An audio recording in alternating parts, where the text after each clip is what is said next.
Hey folks, Vortex here and welcome to my review of the Twistura D-Minor. Now yes, there's also a D major model, but I've not tried that, and that's actually slightly more, I think, more expensive than this. This is the newer version, well, the newer model. I think it's around $30. Again, I've no idea what it looks like, but that kind of shell design looks pretty cool, so I'll have to see what it's about. Again, I have no idea what this is. So yeah, as usual, full disclaimers, I'd like to thank Linsol for sending it to me, so thank you very much. I was not paid to do this video, and all thoughts and opinions are my own. And yeah, let's just get into it.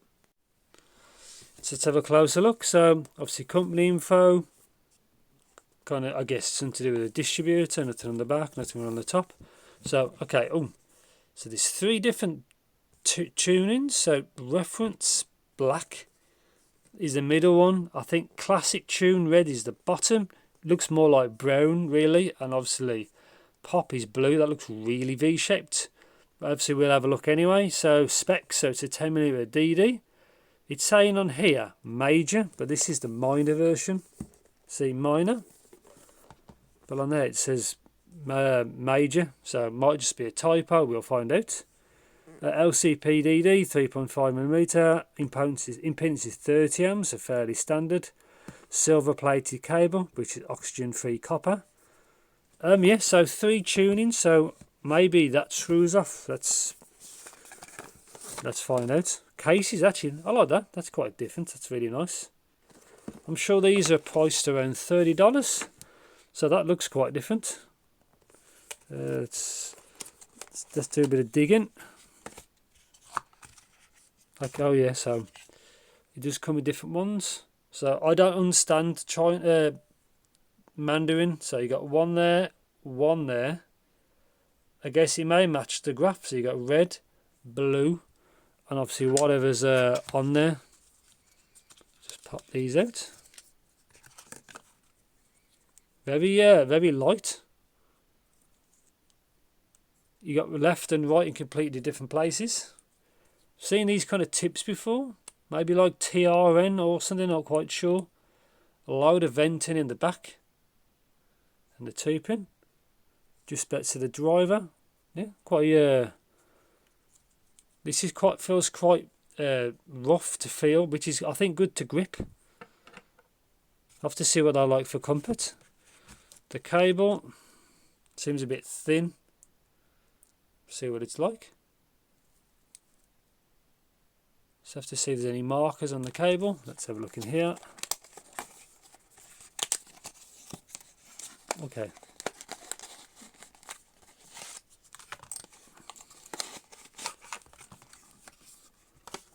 Bit of paperwork. A bit more paperwork there. Case. Well, pouch. Oh. Comes with that. To be honest, I was going to miss that. Yeah, that's it. And a load of tips. I'm not sure if there's anything meant to be there. I'll have to have a look, but that's what I've got. And I think that's it. So yeah, I have to see what those different tunes are like. They may match what's like on the back of the box. So anyway, I'll see you guys and girls in the next clip. So welcome to my review section of the Twistura D-Minor, not the D major. That's a different one, and I haven't tried that. So anyway, this is what it looks like with the cable. So straight 3.5, and yes, I've left the cover on because it doesn't really matter. There's the brand there, Twistura. It's okay. Obviously it's a cable on the more budget end, but it seems fine. It's probably a little stiff, but it's not too bad. There's a chin slider there if that matters to you. And obviously this is what it looks like fitted. So the only way you know, there's no letters on the connectors. You got blue for left. Obviously that one's got red on there for right.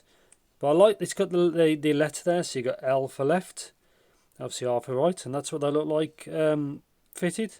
Kind of an odd shape, and you can see, just see the driver deep in there, and that's what it look like from the side. So I think these are around $30, and the accessories you get for that is not too bad. Especially as it comes with a dongle, which is here.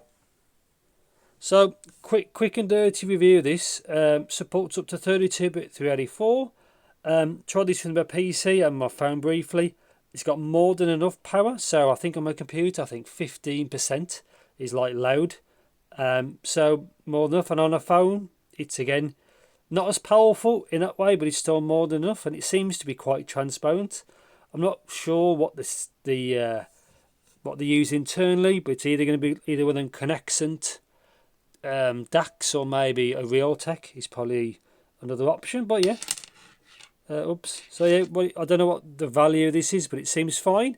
And in Windows, it does come up as Twistura. So yeah, I'm not quite sure who the company is, but it's fine really. So yeah, this does come with 3 different nozzles. All you do is you just swap these off. So just quickly do that now. And see the colour there, the red one, that will link with the graph when we get to it. Just quickly take this off. And this is the most dampening. See, on the other ones, it doesn't have this here. On the brightest one, it's basically nothing in there. Fade to focus. And yeah, and obviously you can just see the driver. Yeah, see, just in there. So, yeah. Anyway, so comfort and the fit. I ultimately wasn't that keen. So they got this kind of it's kind of a weird shape to it. So just put this in for like perspective. But yeah, comfort and this fit wasn't, to be honest, not my favourite. It did take. Come on, there we go. Yeah, it took a few attempts to really kind of get it right. You can see like the shape; it's a bit kind of large here. Your mileage may vary, but it was okay really. And obviously just come with the 2 different tips. I've seen these before, maybe on a TRN or the Moondrop style. I'm not quite sure, but it seems fine. So yeah, pound sensitivity, easy to power, no problem at all really. Timbre on this set is, well, it's not that great really, and the tuning is not my cup of tea. Is probably one way of putting it, but obviously we'll get to that. And obviously that looks like complete. Yeah, soundstage imaging. Soundstage actually seems okay really, and the imaging was okay. It was kind of average.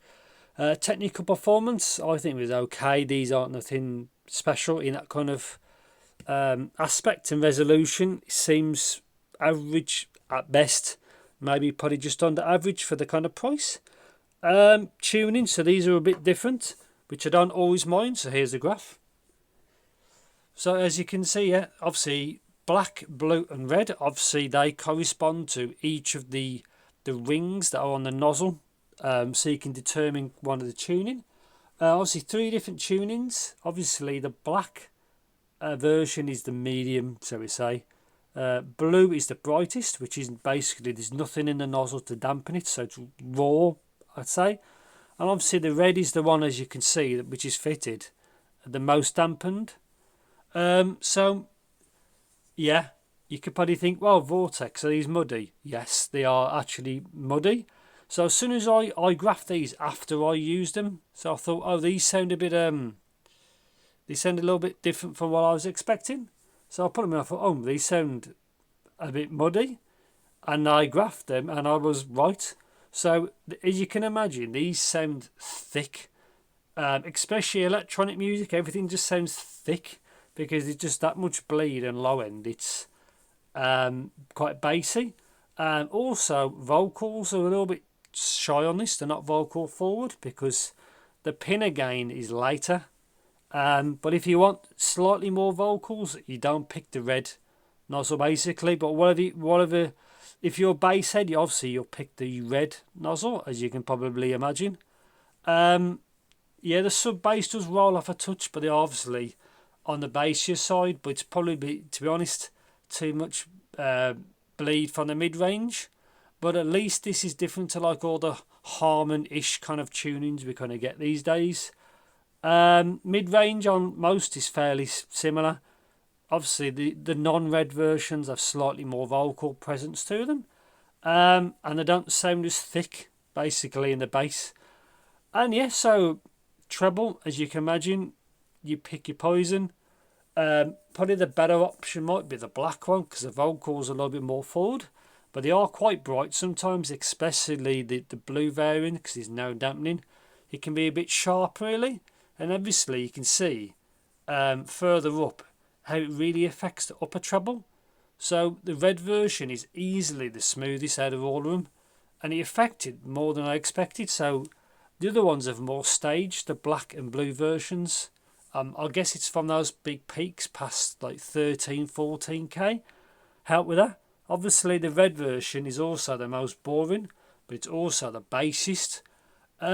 Instrument obviously details is better with the non-red nozzles, so the blue and black ones basically. And yeah, that's pretty much it. I don't mind this tune, it's a bit different, but it doesn't really cater to much. It seems fine on electronic, but I think because you get that big dip after the kind of presence region, it does lose a lot of treble detail. So you do miss out, so it sounds thick with a loss of detail. So not my cup of tea. The DD, the View seems to be quite competent. It's just how they basically tune it. And yeah, anyway, so conclusion, what do I think? So $30 comes with good accessories. The dongle itself is probably worth $10 maybe on its own, give or take. I like the build and the cable tips and all that stuff, but obviously I wish the shape could have been a little bit better for me personally. Tips are fine. It's just the tuning really. It's just that kind of, they're just far too like mid-range bleed from the bass. If he's a bit smoother there, probably would have been a bit better tuned, or a bit more. The tuning would probably be more well liked. It's not really universal. Obviously that really aggressive kind of treble, so it's like quite big. It's quite a big V shape really. And yeah, so not really my recommendation, but I do admire that it's different to, again, like all the Harmonish tunings. Yeah, I preferred the red version. It's quite fun for electronic, but it does seem to like you're lacking a bit of detail past that kind of 5k bit. It just shoots off a bit. And obviously the stage gets affected as well by that dampening. And that's it. So okay set. It could have been tuned better really, but I do admire that it's different, and that's it. It's ultimately it's nothing special. You're in a really there's a lot of competition in this price range. On these, just obviously, I admire them different. I just don't think it's what people probably want. But if you do love that kind of tuning on the graph, then obviously you're welcome to buy these. Obviously they're quite affordable, and I think that's it. So yeah, ultimately not my cup of tea, and yeah, I think that's pretty much it. So if you think I missed anything, please do let me know in the comments. Thanks for watching, take care, and yeah, I'll see you in the next video.